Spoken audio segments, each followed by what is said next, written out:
Hello student, welcome again biology study with KD। आज हम लोग कक्षा 10 का बायोलॉजी विज्ञान के चैप्टर जैव प्रक्रम, जिसको लाइफ प्रोसेस बोलते हैं, उसके बारे में पढ़ेंगे। इसका मेन टॉपिक को देखेंगे और डेफिनेशन को समझेंगे। उसके बाद फिर इसका क्वेश्चन आंसर को सॉल्व किया जाएगा। तो ध्यान से देखते हैं, उसके बाद आगे बढ़ते हैं।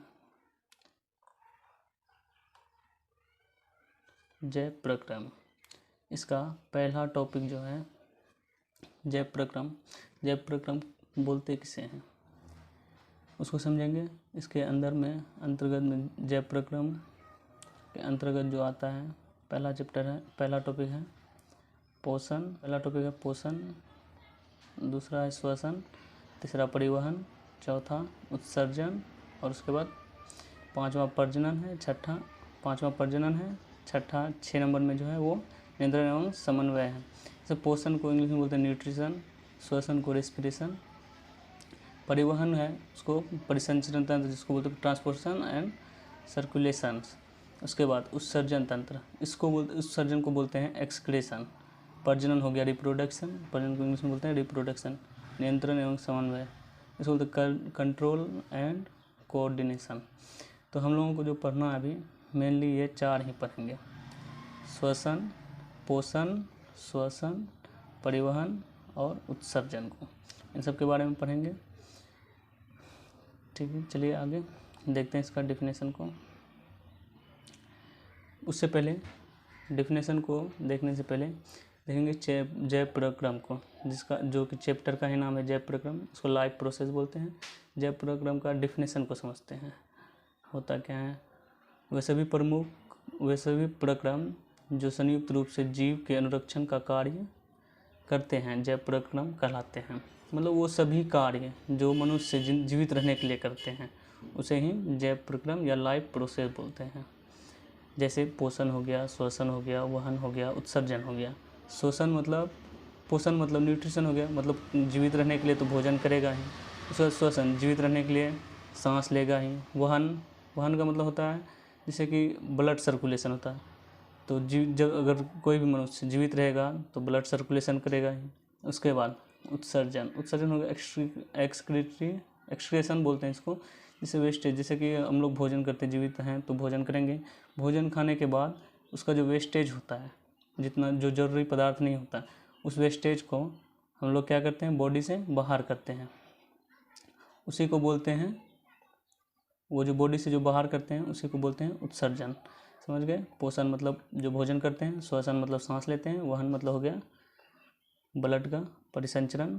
उसके बाद उत्सर्जन हो गया वही जो बॉडी का जो बचा हुआ वेस्टेज है, पार्ट्स होते हैं, वो सब जो भोजन के बाद जो एनर्जी हमको चाहिए वो मिल जाता है। उसके बाद जो बचा हुआ वेस्टेज रहता है उसको वो जो निकलता है, जैसे पेशाब के रूप में, मूत्र होता है पैखाना के रूप में, और भी पसीना हो गया यूरिया के रूप में, ये सब जो निकलता है इसी को बोलते हैं उत्सर्जन। अब पोषण के बारे में समझेंगे, आगे जाके देखते हैं। अगला है पोषण। पोषण किसे बोलते हैं, जिसको इंग्लिश में क्या बोलते हैं, न्यूट्रिशन। पोषण को क्या बोलते हैं, न्यूट्रिशन। भोजन ग्रहण करना, पचे भोजन का अवशोषण एवं शरीर द्वारा अनुरक्षण के लिए उसका उपयोग पोषण कहलाता है। मतलब भोजन हम लोग खाते हैं, भोजन खाने के बाद भोजन को पचाना है, शरीर पचाता है, उसके बाद पचता है, जो पचने के बाद जो ऊर्जा मिलता है वो अनुरक्षण होता है, उसका उपयोग ही क्या कहलाता है, पोषण कहलाता है। पोषण के आधार पर जीवों को 2 समूह में बांटा गया। लोग जानते हैं सभी जीव जो हैं वो एक जैसा पोषण यानी एक जैसा भोजन मतलब नहीं करते हैं, एक सा भोजन नहीं करते, सबका भोजन समान नहीं होता है। इस आधार पर सजीवों को 2 भागों में बांटा गया है। एक है स्वपोषी और दूसरा है विषमपोषी। स्वपोषी समझते हैं इसको, स्वपोषी कहेंगे किसे, स्वपोषी उसे बोलते हैं जो अपना भोजन स्वयं बनाता है, किसी दूसरे जीवों पर निर्भर नहीं रहता है। और विषमपोषी उसे बोलेंगे जो अपना भोजन स्वयं नहीं बनाकर दूसरे जीवों पर निर्भर रहते हैं, उसे बोलते हैं विषमपोषी। ये हो गया। अब इसको देख लेते हैं, इसको लिखा क्या क्या है। पोषण का वह तरीका जिसमें जीव अपने आसपास के वातावरण में उपस्थित सरल अजैव पदार्थ जैसे CO2, पानी और सूर्य के प्रकाश से अपना भोजन स्वयं बनाते हैं। जैसे हरे पौधे हो गए, मतलब हरा पौधा वही हो गया जो प्रकाश संश्लेषण करते हैं, इसको फोटोसिंथेसिस बोलते हैं। ये जो होते हैं अपना भोजन के लिए किसी और पर निर्भर नहीं होते हैं, अपना भोजन स्वयं बनाते हैं और खुद से ही खाते हैं। उसके बाद विषमपोषी बताए थे जो कि दूसरों पर निर्भर होते हैं। इसमें आते हैं मानव और कुछ अन्य जीव। अब मानव, जैसे देखिए मानव, हम लोग अपना भोजन स्वयं तैयार नहीं कर सकते हैं, अपने से नहीं बना सकते। हम लोग अपना भोजन के लिए किसी और जीव या जंतु पर निर्भर रहते हैं। समझ लें हमको चावल खाना है तो चावल के लिए धान का पौधा में निर्भर होते हैं। अन्य जीव हो गया, उसको अगर अपना भोजन खाना हो, अगर मांसाहारी होगा तो दूसरे जीव पर निर्भर होगा, शाकाहारी होगा तो वो किसी पेड़ पौधे पर निर्भर होगा। इस तरह का हो गया सब पोषण का तरीका, जिसमें जीव अपना भोजन स्वयं नहीं बनाते हैं बल्कि अपना भोजन अन्य जीवों पर निर्भर होता है, उसे ही विषमपोषी कहते हैं। समझ गए? अगला टॉपिक देखते हैं, स्वपोषी। स्वपोषी देखिए, स्वपोषण हरे पौधे तथा कुछ जीवाणु जो प्रकाश संश्लेषण कर सकते हैं उसमें होता है मेनली। अब ऐसा नहीं कि स्वपोषी कोई भी जंतु कर सकता है। स्वपोषी वही करते हैं जो प्रकाश संश्लेषण कर पाएंगे, वही जंतु क्या कहलाएंगे? स्वपोषी कहलाएंगे। अब प्रकाश संश्लेषण कौन करेगा? जो हरा पौधा होगा, क्योंकि प्रकाश संश्लेषण करने के लिए क्लोरोफिल चाहिए। क्लोरोफिल कहाँ मिलेगा? पत्तियों में मिलता है। तो पत्ता कहाँ होता है? पेड़ पौधों में होता है। और जीवाणु जो होता है, जीवाणु भी कुछ जीवाणु होता है ऐसा जो कि प्रकाश संश्लेषण कर सकता है, तो वो स्वपोषी कहलाता है। ये है प्रकाश संश्लेषण का पूरा प्रक्रिया, इसको समझते हैं। प्रकाश संश्लेषण होता क्या है इसको मेनली देखते हैं। प्रकाश संश्लेषण होता क्या है? प्रकाश संश्लेषण वह प्रक्रिया है जिसमें ऊर्जा रासायनिक ऊर्जा में बदल जाती है, प्रकाश की ऊर्जा का इस्तेमाल करके कार्बन डाइऑक्साइड CO2 और पानी से शर्करा जैसे कार्बोहाइड्रेट का संश्लेषण होता है। ये होता है जैसे कोई भी पेड़ प्रकाश संश्लेषण करेगा तो उसके लिए क्या क्या चाहिए? CO2 चाहिए, मतलब कार्बन डाइऑक्साइड चाहिए। उसके बाद H2O चाहिए, मतलब पानी चाहिए, पानी का सूत्र होता है H2O। उसके बाद सूर्य का प्रकाश होना चाहिए। ये तीनों चीज़ होने के बाद ही कोई भी पेड़ अपना भोजन या कोई भी स्वपोषी जंतु अपना भोजन बना सकता है। अब सूर्य की प्रकाश हो गया, कार्बन डाइऑक्साइड हो गया, जल हो गया, ये सब तो मिल गया। इन सब के मिलने के बाद अब बनाएगा क्या? भोजन तो बन गया। भोजन के रूप में जो इसका बनता है इसको ग्लूकोज बोलते हैं। ग्लूकोज यानी शर्करा। इसका है सूत्र C6H12O6 ग्लूकोज का होता है। उसके बाद इसके साथ में ही ऑक्सीजन रिलीज होता है, ऑक्सीजन बनता है, यानी ऑक्सीजन बना के ये क्या करता है? ऑक्सीजन रिलीज करता है, अपने पास नहीं रखता, ऑक्सीजन रिलीज करता है। इसको O2 होता है इसका सूत्र। और ऑक्सीजन किसको ज़रूरत होता है? हम लोगों को ज़रूरत होता है। ऑक्सीजन मनुष्य के लिए बहुत ही उपयोगी है। बिना ऑक्सीजन के कोई भी जीवित नहीं रह सकते हैं। उसके बाद प्रकाश संश्लेषण। अब कोई भी घटना ऐसे तो हो नहीं सकता है किसी भी चीज़ को करने के लिए। जैसे भोजन ही बनाते हैं तो भोजन बनाने के लिए हम लोग जैसे मनुष्य हैं, भोजन बनाने के लिए हम लोगों को अलग अलग, जैसे मान लीजिए चावल बनाएंगे तो चावल, भात बनाएंगे तो भात बनाने के लिए चावल चाहिए, पानी चाहिए, गर्म करने के लिए गैस चाहिए, इन सब चीज़ों का जरूरत होता है। उसी तरह से स्वपोषी भी तो अपना भोजन बनाएगा। स्वपोषी भी जो जंतु होता है उसको भोजन बनाने के लिए तो कुछ ना कुछ चाहिए। प्रकाश संश्लेषण करता है ठीक है, लेकिन उसको भी तो प्रकाश संश्लेषण करने के लिए कुछ सामग्री चाहिए ना, कोई सामान। तो वही बताएं, पहला है सूर्य का प्रकाश, उसके बाद क्लोरोफिल चाहिए, उसके बाद कार्बन डाइऑक्साइड, उसके बाद जल चाहिए। ये चारों चीज़ आवश्यक हैं प्रकाश संश्लेषण करने के लिए, मतलब स्वपोषी जो जीव होते हैं उनको भोजन बनाने के लिए। सिंपल में समझिए। उसके बाद अभी बताए थे प्रकाश संश्लेषण के दौरान निम्नलिखित घटनाएं होती है। प्रकाश संश्लेषण के दौरान होता क्या क्या होता है? क्लोरोफिल द्वारा प्रकाश ऊर्जा को अवशोषित करता है। क्लोरोफिल क्या करता है? प्रकाश से, मतलब लाइट जो होता है, धूप से वो जो प्रकाश होता है उसको अवशोषित करता है, अपनी ओर खींच लेता है। प्रकाश ऊर्जा को रासायनिक ऊर्जा में रूपांतरित कर देता है तथा जल अणुओं और हाइड्रोजन को ऑक्सीजन में अपघटन कर देता है। जो लाइट होता है, धूप, उसका जो रासायनिक ऊर्जा उसको जो होता है रासायनिक ऊर्जा में रूपांतरित करता है, मतलब केमिकल एनर्जी में बदल देता है। और उसके बाद जल के अणु को हाइड्रोजन तथा ऑक्सीजन में मिला देता है, अपघटन कर लेता है। उसके बाद कार्बन डाइऑक्साइड और कार्बोहाइड्रेट का अपचयन होता है, मतलब कार्बन डाइऑक्साइड वो पचाता है, क्योंकि प्रकाश संश्लेषण करने के लिए कार्बन डाइऑक्साइड चाहिए। कार्बन डाइऑक्साइड और कार्बोहाइड्रेट का अपचयन होता है। मनुष्य में पोषण, जैसे हम लोग हैं, मनुष्य में पोषण होता कैसे? अंतःग्रहण शुरुआत जो होता है अंतःग्रहण होता है, उसके बाद पाचन होता है, उसके बाद अवशोषण होता है, उसके बाद संवागीकरण होता है, उसके बाद बहिक्षेपण होता है। इसका मतलब होता है अंतःग्रहण। अंतःग्रहण का मतलब हो गया से मुंह में जिस टाइम से मान लीजिए हम लोग भोजन करते हैं तो मुंह से शुरुआत होता है, जिह्वा यहाँ से लिए मुंह में गया, मुंह से ग्रासिका में आता है, उसके बाद धीरे धीरे ये अमाशय में आते हैं, चित्रांश में आता है, बृहकेंद्र में आता है, गुदा में आता है, इसके बाद इधर यहाँ से अग्नाशय, इन सब के द्वारा लास्ट में जो होता है उत्सर्जन जो होता है गुदा द्वारा बाहर होता है, वेस्टेज जो होता है वो बाहर निकालते हैं। ये तो मनुष्य द्वारा पोषण का पूरा प्रक्रिया है। चलिए आगे देखते हैं। आहार नाल, मूल रूप से मुंह से गुदा का विस्तृत लंबाई, जैसे देखिए मुंह हो गया, मुंह से दांत, उसके बाद दांत से जीव, उसके बाद जीभ में क्या होता है? लार होता है, उसके बाद फिर भोजन कहाँ जाता है? ग्रासनी में जाता है, भोजन ग्रासनी में से देखिए मुंह से भोजन का अंतग्रहण होता है, मतलब मुंह में ही लेते हैं भोजन, उसके बाद दांत से क्या करते हैं? भोजन चबाते हैं, उसके बाद फिर जीवा से क्या करते हैं? जीवा में तो लार होता है। जब कोई भी पदार्थ हम लोग खाते हैं तो जीभ में क्या होता है? थोड़ा सा मतलब केमिकल एक पानी टाइप का आ जाता है, इसको लार बोलते हैं। भोजन को लार के साथ पूरी तरह क्या होता है? मिला दिया जाता है। उसके बाद लार ग्रंथि से निकलने वाली रस को लार रस या लार कहते हैं। स्टार्च, लार, एमिलेस, एंजाइम, माल्टोज, शर्करा, ये सब होता है इसमें लार में। उसके बाद भोजन ग्रासिका मुंह से अमाशय तक भोजन ग्रासिका कर्मांकुचन गति द्वारा ले जाया जाता है। ये हो गया।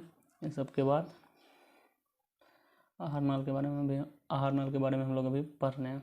उसके बाद आ गया अमाशय से होता है क्या? अमाशय मतलब वही पेट हो गया।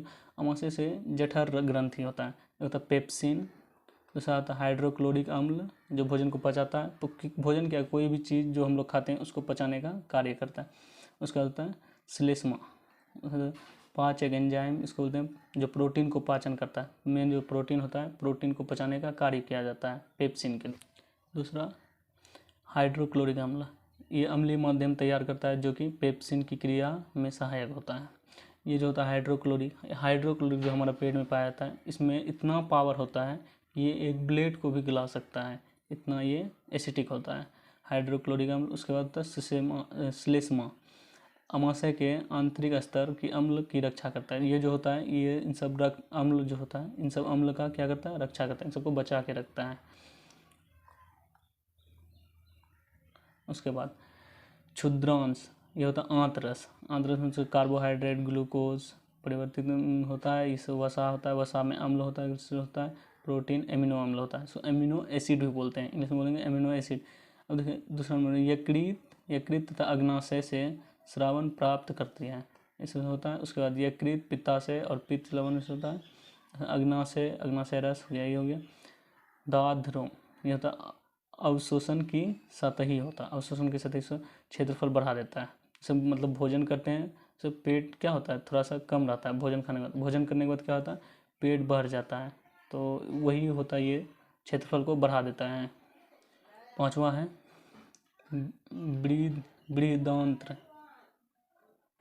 बृहदांत्र, ये है जो जल का अवशोषण वर्ज्य पदार्थ गुदा द्वारा शरीर से बाहर कर दिया जाता है। तो बताते हैं उत्सर्जन के बारे में, जो कि क्या करता है? जितना भी हम लोग भोजन करते हैं, भोजन के बाद जो हमको एनर्जी चाहिए, ऊर्जा चाहिए, वो ऊर्जा तो हमको मिल जाता है। उसके बाद जो बचा हुआ पदार्थ होता है वो क्या होता है? वो जल के द्वारा और भी जो होता है वेस्टेज के रूप में वो बाहर आ जाता है, जैसे पसीना आ गया, इस सब के द्वारा, पेशाब हो गया, इन सब के द्वारा बाहर आ जाता है। उसके बाद नेक्स्ट टॉपिक है हम लोगों के श्वसन। पोषण पढ़ लिए, अब श्वसन को समझते हैं। श्वसन को बताए थे कि जो सांस लेते हैं, सांस लेने की क्रिया को क्या कहते हैं? श्वसन कहते हैं। और हर सजीव के लिए ये श्वसन जरूरी है, चाहे कोई भी, चाहे वो कार्बन डाइऑक्साइड ले, ऑक्सीजन ले, नाइट्रोजन ले, उससे मतलब नहीं है, लेकिन श्वसन हर सजीव के लिए जरूरी है। मतलब पोषण प्रक्रम के दौरान ग्रहण की गई खाद्य सामग्री का उपयोग कोशिकाओं में होता है, जिसमें विभिन्न जैव प्रक्रियाओं के लिए ऊर्जा प्राप्त होता है। ऊर्जा उत्पादन के लिए कोशिकाओं में भोजन विखंडन कोशिकीय श्वसन कहते हैं। अब क्या होता है, जैसे कि हम लोगों को जैसे भोजन करते हैं, भोजन करने के बाद भोजन का टूटना बहुत ज़रूरी है। मुँह से तो हम लोग चबा लेते हैं, उसके बाद वो जाता है कहाँ, अमाशय में। अमाशय में जाने के बाद हम लोग जो शोषण करते हैं, ऑक्सीजन क्या करता है, हमारे बॉडी के अंदर में जाते हैं, शरीर के अंदर में जाते हैं। उसके बाद क्या होता है, वो धीरे धीरे वो जो भोजन होता है उस भोजन को पूरा जला देते हैं। भोजन जलने के बाद वो फिर क्या होता है, जल के ऊर्जा में बदल जाते हैं। ऊर्जा में बदलने के बाद फिर ब्लड में जाते हैं, खून में। उससे धीरे धीरे क्या होता है, पूरा शरीर में ताकत मिल जाता है। उसका देखें, विभिन्न पदार्थों को ग्लूकोज का विखंडन। ग्लूकोज टूटता कैसे है, कोशिका द्रव में होता है। ग्लूकोज का बताए थे फॉर्मूला C6H12O6, ये बताए थे। ये टूटता है पायरुवेट प्लस ऊर्जा में। उसके बाद ऑक्सीजन की अनुपस्थिति में, ऑक्सीजन की अभाव में, ऑक्सीजन की उपस्थिति में। बताए थे हम लोग सांस लेते हैं, सांस में हम लोग कार्बन डाइऑक्साइड तो लेते नहीं हैं। किसका प्रयोग करते हैं, कौन सा गैस लेते हैं सांस में, ऑक्सीजन का उपयोग करते हैं। तो हो गया इथेनॉल। ऑक्सीजन के, ये जो ग्लूकोज टूटता है ऑक्सीजन की अनुपस्थिति में, तो ये बनाता है इथेनॉल प्लस कार्बन डाइऑक्साइड। इससे ऊर्जा जैसे ईस्ट और किण्वन में होता है। उसके बाद ग्लूकोज जो है, ग्लूकोज अगर टूटेगा ऑक्सीजन का अभाव में, मतलब कम ऑक्सीजन रहेगा, उतना नहीं, ये ऐसा नहीं अनुपस्थिति में होगा कि पूरा ऑक्सीजन होगा ही नहीं। अभाव में क्या होगा कि ऑक्सीजन थोड़ा सा है। इसमें होगा लैक्टिक अम्ल प्लस ऊर्जा। हमारी पेशी कोशिका में लैक्टिक अम्ल बढ़ने से क्या होता है, दर्द होने लगता है। जैसे कहीं चोट लगता है तो वहाँ लैक्टिक अम्ल बढ़ जाता है, इसके कारण हम लोगों को क्या होता है, दर्द होने लगता है। ऑक्सीजन की उपस्थिति। अब ऑक्सीजन की उपस्थिति में अगर ग्लूकोज टूटता है तो तब क्या होता है, कार्बन डाइऑक्साइड जल प्लस ऊर्जा बनता है। इसमें माइटोकॉन्ड्रिया में, कोशिका में जो होता है ना, कोशिका का भाग होता है, पढ़ेंगे इसके बारे में हम लोग कोशिका वाला चैप्टर में। कोशिका का जो भाग होता है माइटोकॉन्ड्रिया होता है। उसके बाद केंद्रक होता है, केंद्रक झिल्ली होता है, ये सब होता है। जब कोशिका के बारे में पढ़ेंगे तब उसके बारे में बताया जाएगा। आगे हम लोग पढ़ते हैं श्वसन में भी क्या होता है, दो तरह का होता है। एक वायवीय श्वसन होता है, दूसरा अवायवीय श्वसन होता है। वायवीय श्वसन होता है क्या, ऑक्सीजन की उपस्थिति में होगा, क्योंकि जाहिर से सिंपल सी बात है, हम लोग हवा से सांस लेंगे तो क्या होगा, वो जो हवा है, हवा में ऑक्सीजन रहेगा, ऑक्सीजन कहाँ जाएगा, हमारे सांस से शरीर के अंदर में जाएगा। तो ऑक्सीजन की उपस्थिति में होगा ये। ग्लूकोज का क्या होगा, पूर्ण उपचयन होता है, कार्बन डाइऑक्साइड, पानी और ऊर्जा मुक्त होता है। जैसे सांस लेते हैं तो क्या होता है, कार्बन डाइऑक्साइड क्या रिलीज होता है। उसके बाद यह द्रव और माइटोकॉन्ड्रिया में होता है। यह क्या होता है, कोशिका का द्रव और माइटोकॉन्ड्रिया में होता है। उसके बाद अधिक ऊर्जा उत्पन्न होता है। ये जो वायु श्वसन, इसमें क्या होता है, ज़्यादा एनर्जी उत्पन्न होता है। उसका ये जो उदाहरण होता है, वायु श्वसन कौन करता है, मनुष्य करते हैं, हम ही लोग करते हैं वायु श्वसन। हम लोग अवायवीय श्वसन तो करते नहीं हैं। उसके बाद अवायवीय श्वसन में ऑक्सीजन की अनुपस्थिति में होगा। ये वायवीय श्वसन क्या होता है, ऑक्सीजन की उपस्थिति में, और अवायवीय अनुपस्थिति में। ग्लूकोज का अपूर्ण, मतलब पूरा ग्लूकोज का उपचयन नहीं होगा। एथेनॉल, लैक्टिक अम्ल और कार्बन डाइऑक्साइड ऊर्जा मुक्त होगा। उसके बाद यह केवल किस में होता है, कोशिका द्रव में होता है। यह होता था कोशिका द्रव और माइटोकॉन्ड्रिया। वायवीय श्वसन होता है कोशिका द्रव और माइटोकॉन्ड्रिया दोनों में होता है। लेकिन अवायवीय श्वसन किस में होता है, श्वसन होता है सिर्फ किसमें, कोशिका द्रव में होता है, माइटोकॉन्ड्रिया में नहीं होते हैं। उसके बाद ऊर्जा कम उत्पन्न होता है। इसमें क्या होता है, एनर्जी कम रिलीज होता है, ज़्यादा नहीं होता है। इसको 2 ATP, इसमें 36 ATP ये दिया हुआ है, इसका उदाहरण दिया हुआ है, यहाँ दिया हुआ उदाहरण। उसके बाद इसका उदाहरण है ईस्ट। इधर वायु श्वसन में मानव होता है और अवायु श्वसन में ईस्ट होते हैं।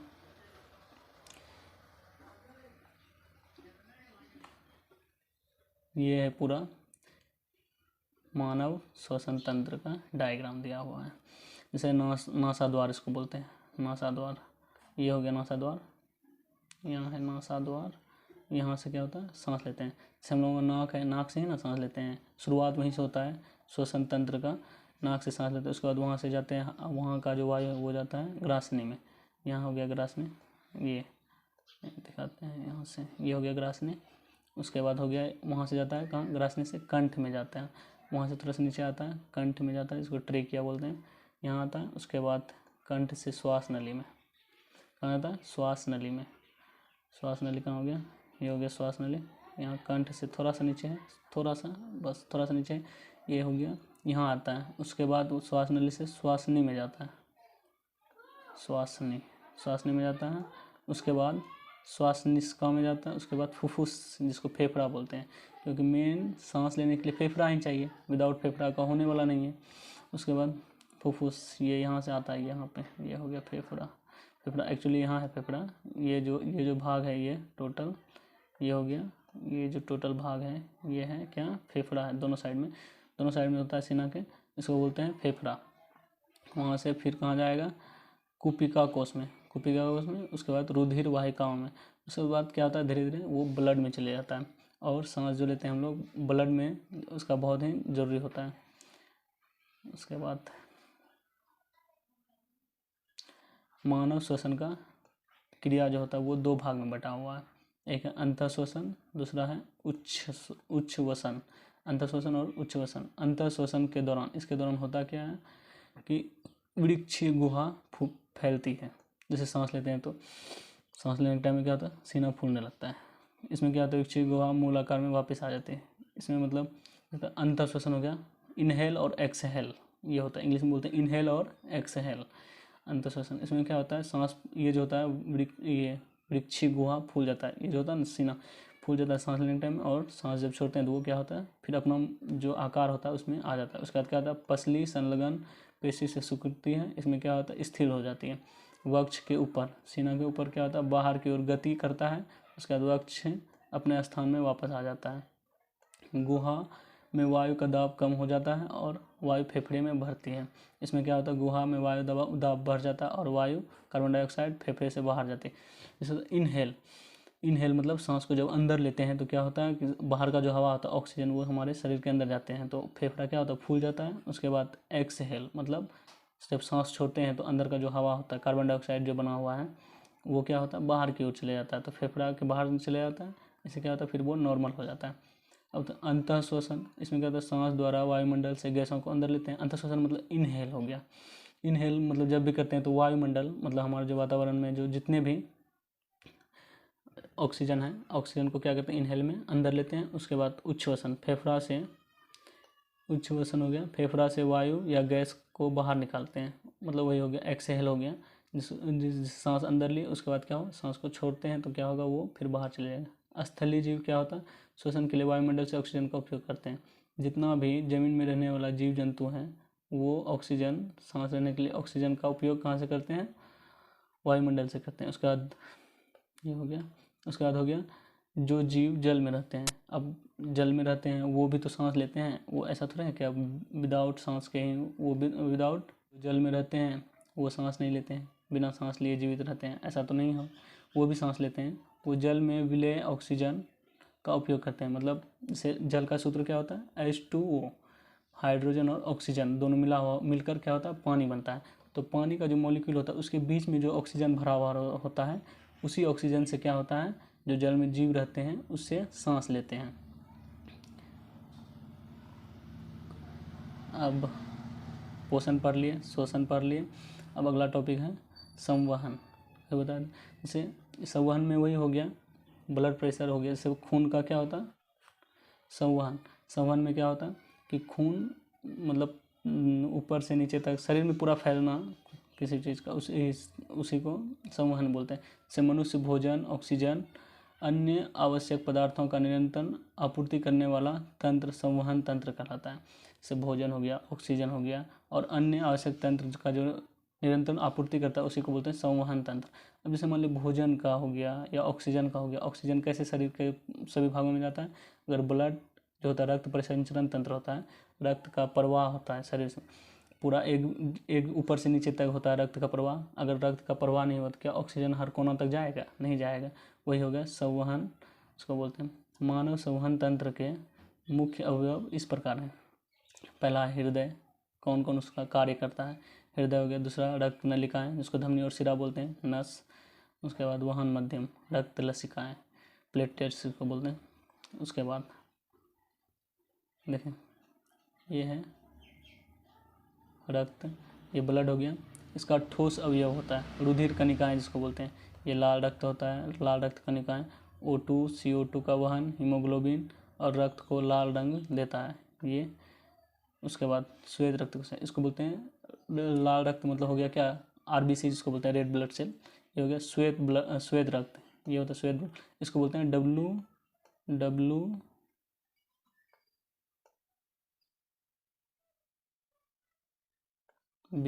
WBC बोलते हैं श्वेत रक्त कोशिकाओं को, WBC बोलते हैं। श्वेत रक्त कोशिकाएं जो होता है, ये कणिकाएं होता है, शरीर को रोग मुक्त करने में सहायक करता है। जैसे WBC होता है, ये हो गया। रक्त प्लेटलेट्स, बताते प्लेटलेट्स के बारे में, रक्त का थक्का बनाने में सहायक करता है। जैसे मान लीजिए कहीं कट गया, अगर शरीर में प्लेटलेट्स नहीं रहेगा तो वो क्या होगा, ब्लड निकलते रहेगा, वो थक्का नहीं लगेगा। थक्का नहीं लगेगा तो क्या होगा, उसके बाद फिर ब्लड जल्दी बंद नहीं होगा। उससे क्या होता है, कभी कभी पेशेंट का जो होता है वो जान जा सकता है। उसका द्रवीय अवयव, वो हो गया ठोस अवयव में, ये द्रवीय अवयव में इसको बोलते हैं प्लाज्मा। प्लाज्मा क्या होता है, पीला रंग का तरल पदार्थ होता है जिसमें 90% जल होता है, तथा शेष अवयव जैविक प्लाज्मा, प्रोटीन, एल्ब्यूमिन, ग्लोबिन, अजैविक खनिज होता है। ये सब तत्व होता है उसमें प्लाज्मा में। अब रक्तवाहिकाएं, रक्तवाहिका में बताते भी धमनी और शिरा, ये बताए धमनी और शिरा। ऑक्सीकृत रुधिर हृदय से विभिन्न अंगों तक ले जाती है, अपवाद फुफ्फुस धमनी में। इसका शिरा विभिन्न अंगों से ऑक्सीकृत रुधिर एकत्र करके वापस हृदय में लाती है।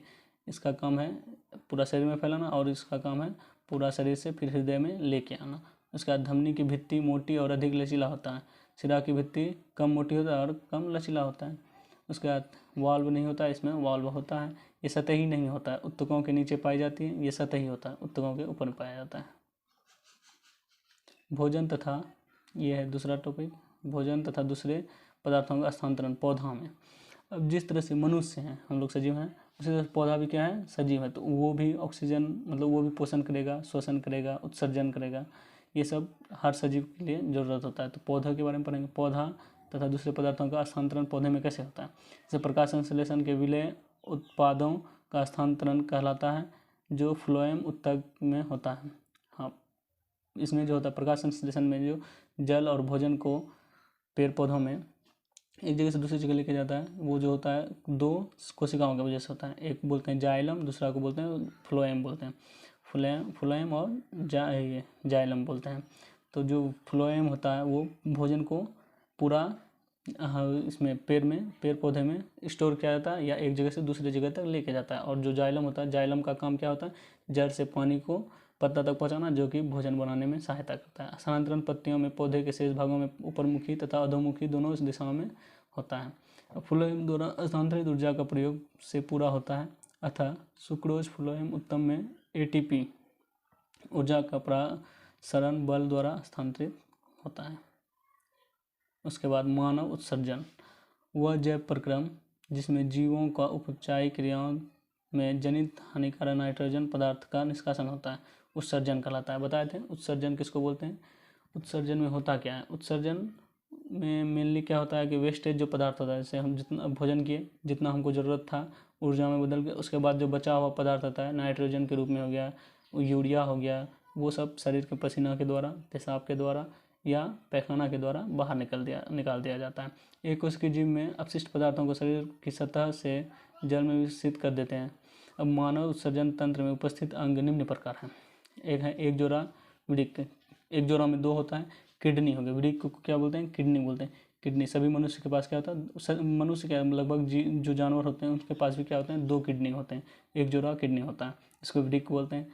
एक जोड़ा मूत्रवाहिनी होता है, यूरेट्रा बोलते हैं इसको।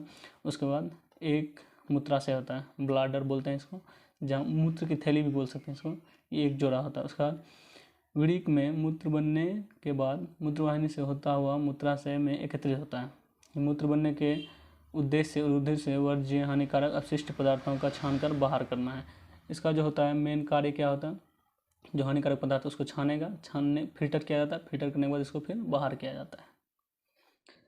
नेक्स्ट है वृक्क में उत्सर्जन की क्रियाविधि बताया गया। इसमें किडनी में जो होता है उत्सर्जन जो होता है, एक्सक्रेशन जो होता है, वो होता कैसे, उसका पूरा क्रिया को बताया गया।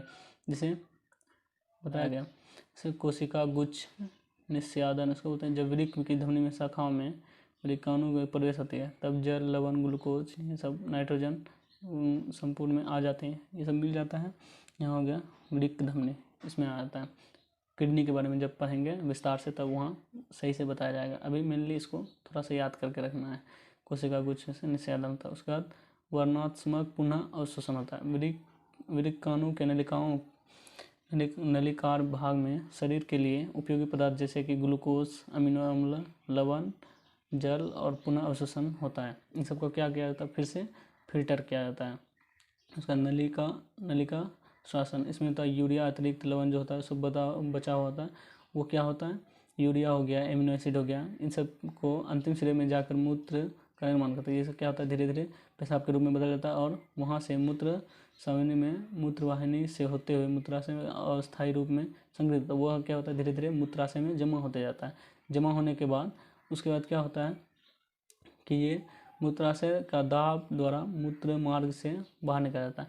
ये जो से थोड़ा सा जमा होते होते पूरा मतलब जमा हो जाता है। जमा होने के बाद क्या होता है, एक प्रेशर बनता है, प्रेशर क्रिएट होता है। जैसे मूत्राशय के दबाव होता है, दाब जिसको बोलते हैं, उसकी वजह से क्या होता है, ये धीरे धीरे फिर बाहर निकल जाता है, जैसे पेशाब के रूप में हम लोग बाहर निकाल देते हैं।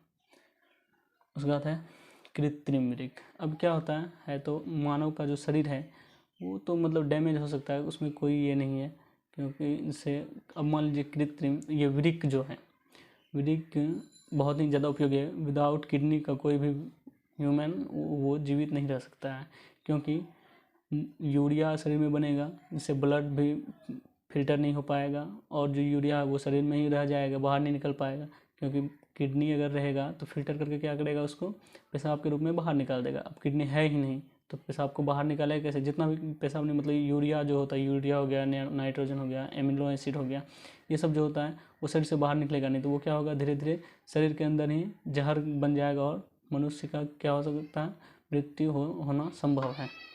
इसके लिए जैसे मान लीजिए जिसका किडनी खराब हो गया तो उसके लिए कृत्रिम वृक्क लगाया जाता है। कृत्रिम मतलब आर्टिफिशियल किडनी बना के लगाया जाता है, बना के लगाया जाता है, या एक उसका सेटअप होता है पूरा मशीन जो कि क्या करता है, कृत्रिम वृक्क या एक ऐसा, यहाँ देखिए कृत्रिम वृक्क यह एक ऐसा युक्ति है, एक जुगाड़ है, जिसके द्वारा रोगियों के रुधिर में से कृत्रिम वृक्क की मदद से नाइट्रोजन युक्त अपशिष्ट पदार्थों का निष्कासन किया जाता है। इससे क्या होता है, जितना भी मतलब बताया ना अभी, अमीनो एसिड हो गया, नाइट्रोजन युक्त हो गया, ये सब का क्या होता है, जो एक्सट्रैक्टरी प्रोडक्ट जो बनता है, उत्सर्जी पदार्थ बनता है, वो शरीर से बाहर किया जाता है। प्राय एक स्वस्थ वयस्क प्रतिदिन 180 लीटर आरंभिक निस्यादन वृक्क में होता है, जिससे उत्सर्जित मूत्र का आयतन 1 लीटर 20 ml, इसको पॉइंट में लिखा गया है, 1.2 लीटर होता है। शेष निस्यादन वृक्क नलिकाओं द्वारा पुनः अवशोषित हो जाता है। ये होता है कृत्रिम वृक्क। क्या होता है, एक प्रकार का क्या है, जुगाड़ है, एक प्रकार का युक्ति बना हुआ होता है, जो कि आर्टिफिशियली नाइट्रोजन युक्त पदार्थ जो अपशिष्ट पदार्थ होता है उसका निष्कासन करता है शरीर से। ये है, ये दिया हुआ है पूरा, उसका सेटअप दिया हुआ है आर्टिफिशियल किडनी का, ये पूरा सेटअप दिया हुआ आर्टिफिशियल किडनी का। जैसे यहाँ से इसका मान ये जो पेशेंट है इसका किडनी ख़राब हो गया है, तो इसका जब किडनी ख़राब हो गया, ये जीवित है अभी, इसके लिए क्या किया गया है कि ये पूरा सेटअप तैयार कर दिया गया है बाहर से, उसका क्या किया जा रहा है, जो अपशिष्ट है शरीर का उसको बाहर निकाल दिया जाता है, बाकी फिर से फिल्टर करके जो इसके लिए ज़रूरी है उसको फिर शरीर के अंदर में पहुंचा दिया जाता है। जिससे यहाँ से बाहर आ रहा है, यहाँ से धमनी से पंप का मार्ग है, इसके बाद क्या होता है, चयनित परामज्ञ बैगनी जो भी होता है उसको पूरा फिल्टर करके अपरोहन द्रव को हीमोडायलाइजर के द्वारा यहाँ से बाहर किया जाता है। इसमें जो उसका उत्सर्जी पदार्थ है, ये वाला जो ये है जार है, इसमें जमा हो जाता है। उसके बाद फिर शरीर को जो जो ज़रूरत होता है वो फिर धीरे धीरे वो फिल्टर करने के बाद फिर से शरीर में पहुंचा दिया जाता है यहाँ से। ये हो गया, ये पूरा सेटअप है कृत्रिम वृक्क का, जिसको आर्टिफिशियल किडनी बोलते हैं। आर्टिफिशियल किडनी का क्या है, ये पूरा सेटअप है, ये है। अब स्क्रीनशॉट लेके रख सकते हैं या इसको समझ सकते हैं, समझने में कोई दिक्कत नहीं है। अब बेहतर होगा कि स्क्रीनशॉट लेके रख लीजिए।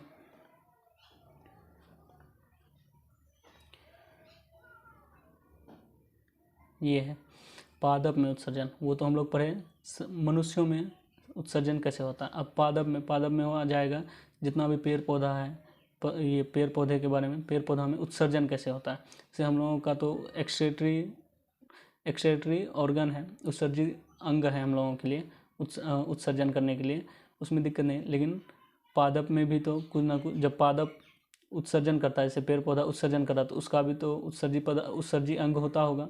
वाष्पोत्सर्जन की प्रक्रिया द्वारा पादप अतिरिक्त जल का छुटकारा पाते हैं। जैसे क्या होता है, वाष्प बनता है, भाप बनता है, तो उसमें क्या होता है कि जल क्या होता है, वो अतिरिक्त जल का क्या करता है, बाहर निकाल देता है। उसके बाद बहुत से पादप अपशिष्ट पदार्थों को कोशिका रिक्तिका से संचित रहते हैं।